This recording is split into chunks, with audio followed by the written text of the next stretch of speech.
আজি শিৱৰাত্ৰি স্কুল বন্ধ ৰুবুল আৰু ৰুলি বাপেকে স্কুটাৰত উঠাই লৈ শিৱৰাত্ৰিৰ মেলা দেখুৱাই আনিলে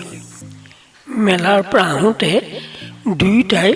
হাতত দুটা প্ৰকাণ্ড প্লাষ্টিকৰ পাম দিয়া বেলুনৰ দৰে মিকি মাউচ লৈ আহিছে বাপেকে মেলাত কিনি দিছে আহি পোৱাৰ পিছত ৰুবুলে ৰুলিৰ পৰা তাইৰ খেলনাটো চাওঁ বুলি আজো মাৰি লৈ প্লাষ্টিকৰ চাবিটোত হাত দিলে আৰু লগে লগে ৰুলিৰ খেলনাটো পাম গ'ল দুইৰে মাজত উখানমুখনি লাগিল আৰু ৰুলিয়ে ভেঁ ভেঁ কৈ কান্দি পেলালে তাইৰ চকু পানী ওলাই আহিল ৰুবুলে খঙৰে ক'লে মই একো কৰা নাই দেউতা তাইহে মোৰ পৰা জোৰকৈ টান মাৰি নিয়াৰ কাৰণে পাম গ'ল শেষত যেনিবা বাপেকে কাজিয়া নকৰিবলৈ বুজাই কোৱাত ৰুলি শান্ত হ'ল তাৰ পিছত বাপেকে দুইটাকে ক'লে তহঁতক ফুৰাই মেলি আনিলো এতিয়া অকণমান তহঁতে পঢ় ৰুবুলে ক'লে দেউতা মেলা চাই আহি ভাগৰ লাগিছে সদায়তো পঢ়িয়ে আছো আজি নপঢ়ো দিয়া ৰুলিয়েও ভাগৰ লাগিছে বুলি কৈ পাকঘৰত থকা মাকৰ ওচৰ পালে বাপেকে ৰুলিক ক'লে ঠিক আছে পঢ়িব নালাগে বাৰু হাত ভৰি ধুই তহঁতে চাহ তাহ খাই ল মই তহঁতক আজি এটা নতুন ষ্টৰী ক'ম ষ্টৰী কোৱাৰ কথা শুনি ৰুলিৰ ভিতৰৰ পৰা দৌৰ মাৰি আহি দেউতাকৰ ওচৰ পালে ইয়াৰ পিছত সিহঁতে হাত মুখ ধুই ষ্টৰী শুনিবলৈ দেউতাকৰ ওচৰত বহিল দেউতাকে আৰম্ভ কৰিলে এজন ভাস্কৰ্য শিল্পীয়ে শিল কাটি মূৰ্তি বনাইছিল এজন মানুহে এটা মূৰ্তি বনাবলৈ অৰ্ডাৰ দিলে শিল্পীজনে এটা শিল আনি চেনি আৰু হাতুৰিৰে মূৰ্তি বনাবলৈ আৰম্ভ কৰিছিল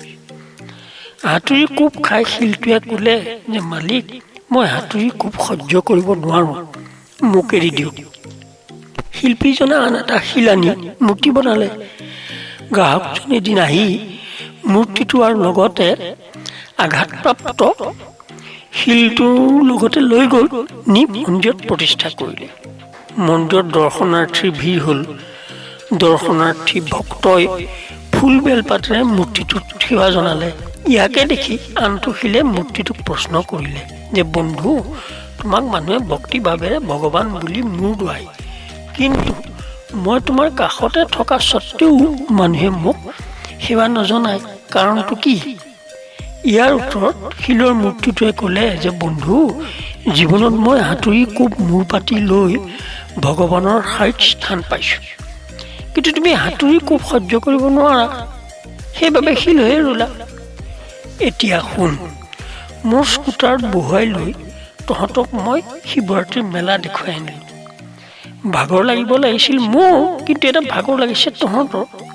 আৰু সেইবাবে তহঁতৰ পঢ়িবলৈ মন নাই কিন্তু ঠিক জানিবি যে জীৱনত কষ্ট কৰি জ্ঞান অৰ্জন কৰি নল'লে সফলতা লাভ কৰিব নোৱাৰিবি এই কাহিনীটোৱে সেই কথাটোকে বুজাইছে আজি মই তহঁতক ইংৰাজী পাংচুৱেশ্যন অৰ্থাৎ অসমীয়াত জ্যোতি চিহ্নসমূহৰ বিষয়ে ক'ম এতিয়া শুন ৰুলি তই অথনি ৰুবুলৰ কথাত কাজিয়া কৰি চকু পানী উলিয়াই এশটা কান্দিলি ঠিক সেইদৰে ৰুবুলৰ খঙত তোক গালি পাৰিলে আৰু তাৰ চকু মুখ ৰঙা হ'ল গতিকে তহঁতৰ মনৰ ভাৱবোৰ চকু পানী আৰু ৰুবুলৰ চকু মুখৰ বৰ্ণে স্পষ্টকৈ বুজাই দিছে কিন্তু খং ৰাগ দুখ বেজাৰ আদি মনৰ বিভিন্ন অৱস্থাবোৰ বুজাবলৈ আমি বাক্যৰে প্ৰকাশ কৰোঁ কিন্তু মনৰ অনুভূতি ইচ্ছা আৰু ভাৱবোৰ চকু পানী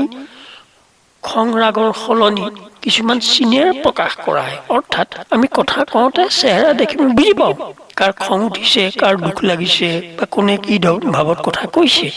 গতিকে যেতিয়া আমি লিখিম অৰ্থাৎ লিখিত ৰূপ দিম সেইটো প্ৰকাশ কৰিবৰ কাৰণে তাত কিছুমান চিন ব্যৱহাৰ হয় এই চিনবোৰে হৈছে পাংচুৱেশ্যন অৰ্থাৎ অসমীয়াত জ্যোতি চিহ্ন লগতে বাক্য কওঁতে য'ত ক'ৰবাত ৰুব লগা হয়